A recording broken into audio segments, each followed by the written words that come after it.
안녕하십니까, 양찬입니다. 드디어 이제 마지막 시간이네요. 부동산 실권리자 명의 등기에 관한 법률입니다. 부동산 실권리자 명의 등기에 관한 법률은 한 문제 정도 출제될 것으로 예상이 되고요. 이 부분은 우리가 사례로 좀 정리를 하셔야 돼요. 왜냐하면 법 내용 자체가 이렇게 많지는 않거든요. 일단 법부터 생각해 보자고요. 부동산 실권리자 명의 등기에 관한 법률은 결국 무슨 내용이냐면 명의 신탁을 금지하고 있는 거죠. 다시 말하면 명의신탁이 원칙적으로 금지가 됩니다. 따라서 명의신탁을 하지 말라고 금지하고 있기 때문에 명의신탁을 하게 되면 원칙적으로 그 약정은 원칙이나 말을 쓰지 않을게요. 약정은 무효입니다. 명의신탁 약정은 무효죠. 약정은 무효가 되고, 또 명의신탁을 금지하고 있기 때문에 명의신탁에 의해서 이루어진 물권 변동, 그 등기는 원칙적으로 무효입니다. 원칙적으로 무효라는 말은 예외가 있다는 거죠. 언제냐면 계약 명의신탁이고요. 명의신탁 중에서도 계약 명의신탁이고, 매도인이 선이라면, 매도인이 명의신탁 사실에 대해서 몰랐다면 그 등기는 예외적으로 유효할 수 있음을 주의하시기 바랍니다. 다시 말하면 계약 명의신탁이고 매도인이 선이라는 이유로 유효가 되는 것은 등기가 유효한 것이지 약정은 변함없이 무효라는 거 조심하시기 바랍니다. 그 다음에 이런 명의신탁이 예외적으로 허용이 되는 경우가 있어요. 언제 허용이 되느냐? 부부간에 또는 종중재산에 대해서 또는 종교단체 재산에 대해서는 세금 포탈과 같은 법령상의 제한을 회피할 목적이 아니라면, 법령상의 제한을 회피할 목적이 아니라면 그때는 부부간 종중재산, 종교단체 재산에 대해서는 명의신탁이 예외적으로 허용이 됨을 주의하시기 바랍니다. 법에서 규정하고 있는 내용은 이게 전부고요. 우리가 기억해야 될 내용도 이게 전부입니다. 이거 가지고 이제 우리가 사례를 분석하면 되는데, 사례는 총 4가지 사례를 공부하게 되면 돼요. 먼저 예외적으로 허용되는 유효한 명의신탁부터 먼저 생각을 해보겠습니다. 유효한 명의신탁이죠. 자, 갑이 을과 만나가지고 명의신탁 약정을 하고요. 그 약정에 의해서 갑이 을에게 이전 등기를 해줬는데, 갑과 을의 관계는 부부고요. 부부고 법령상 제한을 회피할 목적은 없었어요. 회피할 목적이 없었다면 약정도 유효하고 등기도 유효한 겁니다. 자, 그럼 이거를 어떻게 볼 것이냐에 대해서 유효한 명의신탁에 의해서 우리 판례는 대내적 관계와 대외적 관계를 나눕니다. 대내적으로는 명의신탁자인 갑에게 아직도 소유권이 있다는 입장입니다. 왜요? 진짜 준 것이 아니라 이름만 빌린 것이니까. 다만 을 앞에 이루어진 등기는 유효하기 때문에 대외적으로는 명의신탁자인 을에게 소유권이 있다는 입장인 거죠. 따라서 갑을이 아닌 대외적으로 봤을 때는 병이나 정, 제3자 입장에서는 갑이 소유자가 아니라 을이 소유자라는 거 주의하시기 바라고, 따라서 을이 자기 앞에 등기된 것을 기하로 병과 만나가지고 매매 계약을 하고 병에게 이전 등기를 해줬다면 대외적으로는 을에게 소유권이 있기 때문에 병은 선악 불문하고 소유권을 갖습니다. 다만 주의하실 것은 병이 을의 이러한 배신행위에 대해서 아는 것을 넘어서 적극 가담하게 되면 이제 을과 병 간의 매매 계약은 반사회적 법률에 의해서 무효가 되기 때문에 이때 병은 소유권을 취득할 수 없게 된다는 거 주의하시기 바랍니다. 다시 말하면 유효한 명의신탁은 대내적 관계와 대외적 관계를 나누게 되고, 명의신탁 약정도 유효하고 등기도 유효하다는 거 항상 조심하시기 바랍니다. 자, 이제 무효인 명의신탁을 이제 볼게 될 텐데, 가장 기본적인 것이 뭐냐면 두 명이 하는 양자간, 이자간 명의신탁입니다. 가장 기본적인 거기도 하고 최근에 또 시험 문제 내고 있습니다. 자, 이런 거죠. 갑과 을이 만나서 명의신탁 약정을 하고 갑이 을에게 이전 등기를 해줬어요. 우리 부동산 실명법이 금지하고 있기 때문에 약정도 무효고 등기도 무효겠죠. 따라서 갑과 을의 약정도 무효고 등기도 무효이기 때문에 갑에게 아직도 소유권이 있는 거고요.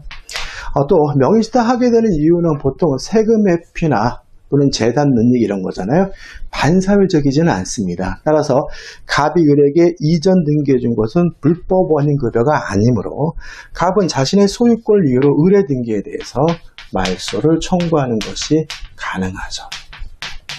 다만 을이 자기 앞에 등기된 곳을 기하로 병에게 팔아먹고 병에게 이전 등기를 해준 경우에는 이 병은 선악불문하고 소유권을 취득하게 된다는 것이 우리 법의 태도입니다. 따라서 명의신탁으로 인해서 무효인 등기를 통해서 이전 등기 받게 된 제3자는 선악불문하고 소유권을 취득하게 되고요. 을이 병에게 팔고 이전 등기를 하게 된 병은 확정적으로 소유권을 취득하기 때문에 갑은 소유권을 반사적으로 상실하게 되는 거죠. 따라서 어떤 이유로 또다시 을에게 소유권 이전 등기가 됐다 하더라도 갑은 을에게 더 이상 말소해달라고 청구할 수 없다는 것이 우리 판례 입장임을 주의하시기 바랍니다. 다시 말하면 제3자 병은 선악불문하고 소유권을 취득하게 되므로 갑은 반사적으로 소유권을 확정적으로 상실하게 된다.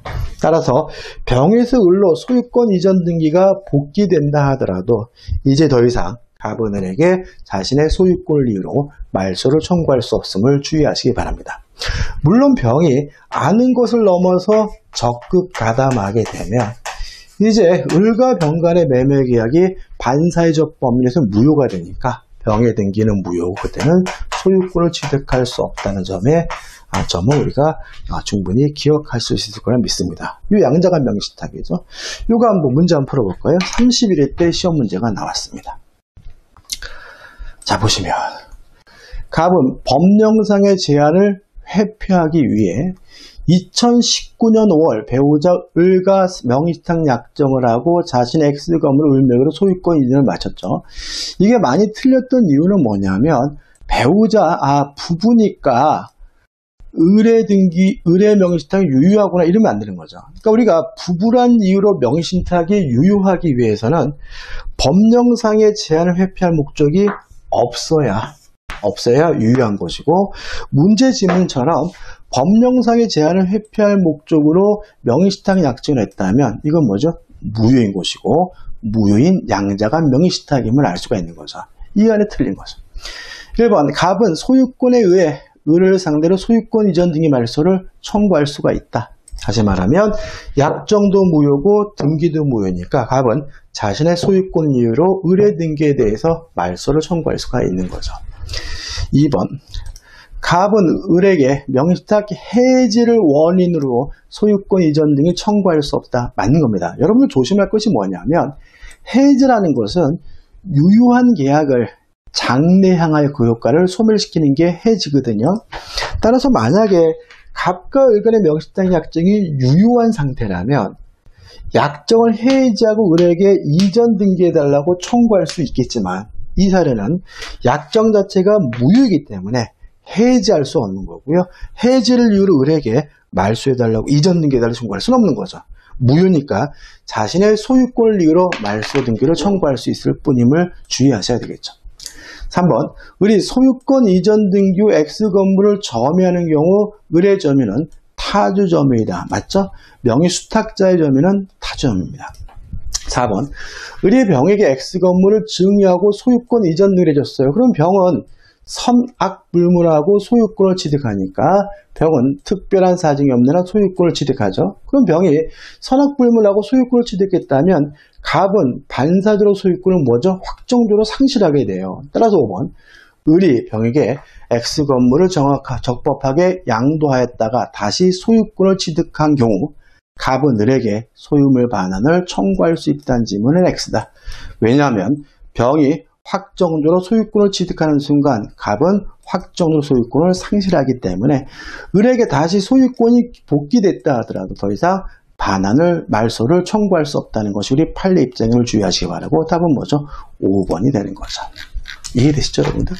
이거 조금만 좀 상세하게 분석하면 돼요. 그러니까 대충 그냥 뭐랄까요? 그냥 관계를 암기하려고 하면 함정에 빠질 수 있으니까 조심하시기 바랍니다. 그 다음 세 번째는 이제 3자간 명의신탁이죠. 3자간 명의신탁 또는 중간 생략형 명의신탁이라고 합니다. 자, 갑이 병과 만나가지고 매매 계약을 했습니다. 그럼 병이 뭐죠? 매도인인 거죠.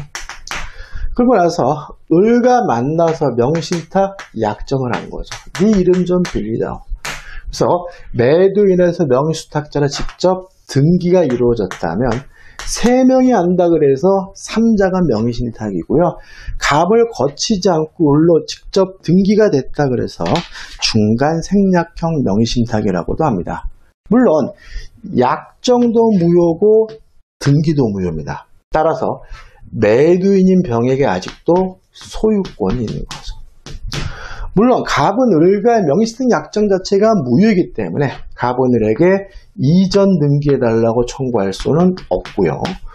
오히려 매도인 병이 자신의 소유권을 이유로 을의 등기에 대해서 말소해달라고 청구할 수가 있는 상태인 거죠. 그럼 갑이 소유권을 취득할 방법은 없느냐? 여기서 이 3자간 명의신탁 중간 생략형 명의신탁에서 꼭 조심할 것은 뭐냐면 유효한 게 있어요. 갑과 을 간의 매매 계약이 유효라는 거죠. 따라서 갑은 병과 매매 계약을 했고 그 매매 계약이 유효하기 때문에 갑은 병에게 이전 등기해달라고 요구할 수 있는 채권이 있는 거죠. 따라서 갑은 이 병의 소유권을 대위 행사해서 을의 등기를 말소시킨 후 이전 등기에 받으면 소유권을 취득할 수는 있지만 갑과 을 간의 명의신탁 약정이 무효인 상태이기 때문에 갑은 을에게 직접 이전 등기해달라고 청구할 수 없음을 주의하시기 바랍니다. 마지막으로 을이 자기 앞에 등기된 것을 기하로 정에게 팔아먹고 정에게 이전 등기를 해줬다면 이 정은 선악불문하고 소유권을 갖게 되고요. 다만 아는 것을 넘어서 적극 가담하게 되면 을과 정 간의 매매 계약이 반사회적 범위에서 무효가 되기 때문에 정에게 소유권이 귀속될 수 없다는 것까지 정리하시면 됩니다. 그러면 이제 3자간 명의신탁이 끝난 거죠. 그 다음에 이제 계약 명의신탁이죠.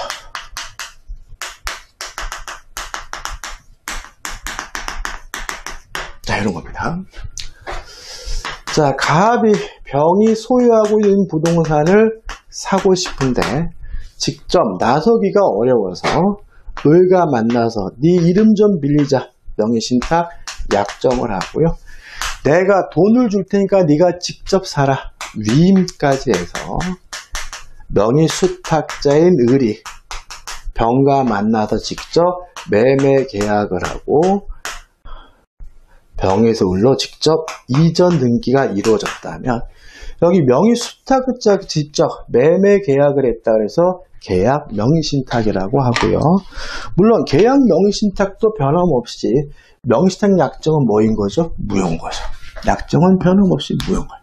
다만 병에서 을로 이루어진 등기는 원칙적으로 무효지만 매도인이 선이라면 매도인이 갑과 을 간의 명의신탁 약정 사실에 대해서 몰랐다면 등기는 유효하기 때문에 명의수탁자인 을이 확정적으로 소유권을 취득하게 된다는 것이 우리 법의 태도인 거예요.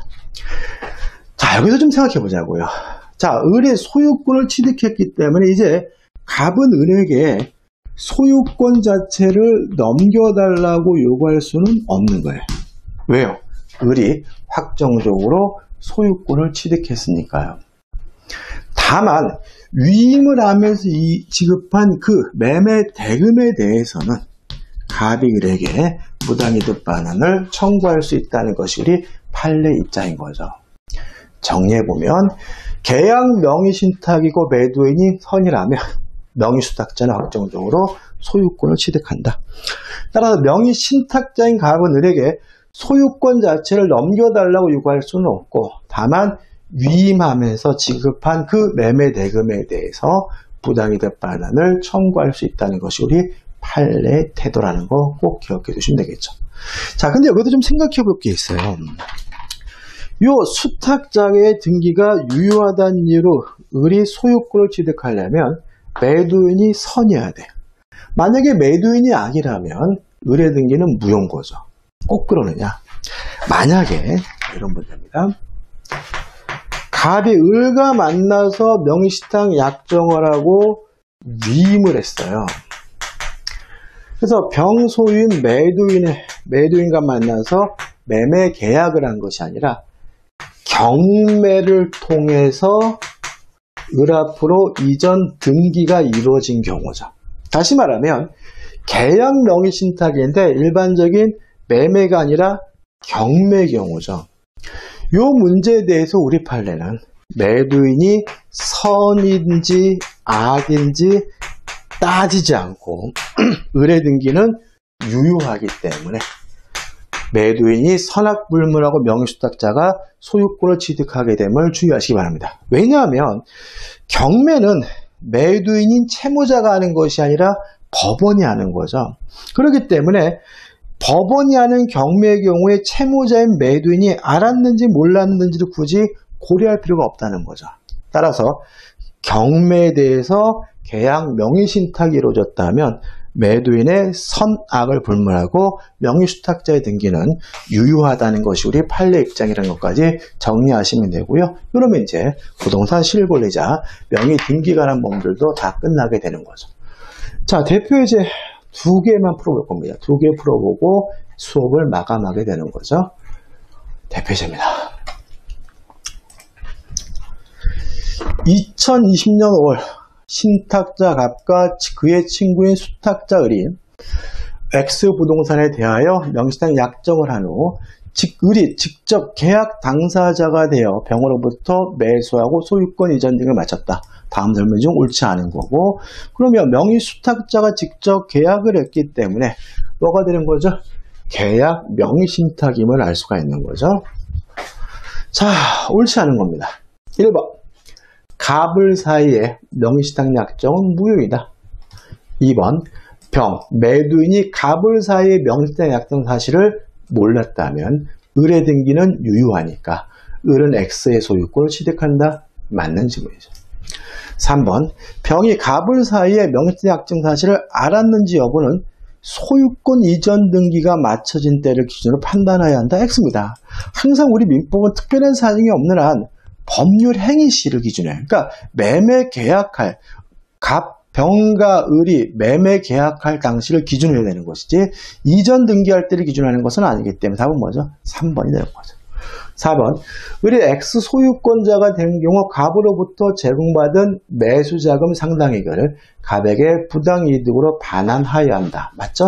다시 말하면 을이 확정적으로 소유권을 취득했기 때문에 소유권 자체를 넘겨달라 요구할 수는 없고 매매 대금에 대해서 부당이득 반환을 청구할 수가 있는 거죠. 5번 병이 갑을 사이에 명의신탁 약정 사실을 안 경우에도 을이 그 사정을 모르는 정액의 X를 매도해 소유권 이전 등에 마쳤다면 정은 X의 소유권을 취득한다. 이게 무슨 말입니까? 만약에 병이 악이면 을의 등기가 무효죠. 그죠? 그러면 요거가 똑같아요. 그러면 을이 자기 앞에 등기된 곳을 기하러 정한테 팔아먹으면 정은 선악 불문하고 소유권을 취득하니까 선의정이 소유권을 취득한다는 질문은 맞는 질문이 되고요. 요 문제의 답은 뭐죠? 3번이 되는 거죠. 자, 마지막 문제입니다. 부동산 실권리자 명의 등기에 관한 법률상 명의신탁에 관한 설명으로 옳은 걸 찾으러 갑니다. 1번 투기, 탈세 등의 방지라는 법의 목적상 명의신탁은 그 자체로 선량한 풍수와 사회질서에 위반된다. X. 말 그대로 투기, 반사회적이지 않고요. 세금 회피, 반사회적이지 않으니까 명의신탁 자체는 반사회적인 것이 아닙니다. 2번, 명의신탁의 무효인 경우 신탁자와 수탁자가 혼인하면 명의신탁 약정이 체결될 때부터 위 명의신탁은 유효하게 된다. X입니다. 이게 조심할 것은 뭐냐면, 예를 들어서 둘이 연인관계였어요. 연인관계였는데 둘이 혼인을 하게 되면 이제 무효였던 명의신탁 약정이 유효한 명의신탁 약정으로 바뀌거든요. 소급표는 없습니다. 혼인한 때부터 유효가 되는 것이지 명의신탁 체결된 대로 소급하는 것은 아니기 때문에 2번 X죠. 자, 유효하게 되는 건 맞습니다. 근데 소급하는 것이 아니라 혼인한 때부터 유효가 됩니다. 3번, 부동산 명의신탁 약정의 무효는 수탁자로부터 그 부동산을 취득한 악의 제3자에게 대항할 수 있다. X. 제3자는 선악불문하고 보호되고요. 제3자가 선악불문하고 무효임을 가지고 대항할 수가 없기 때문에 3번은 뭐죠? X가 되는 거죠.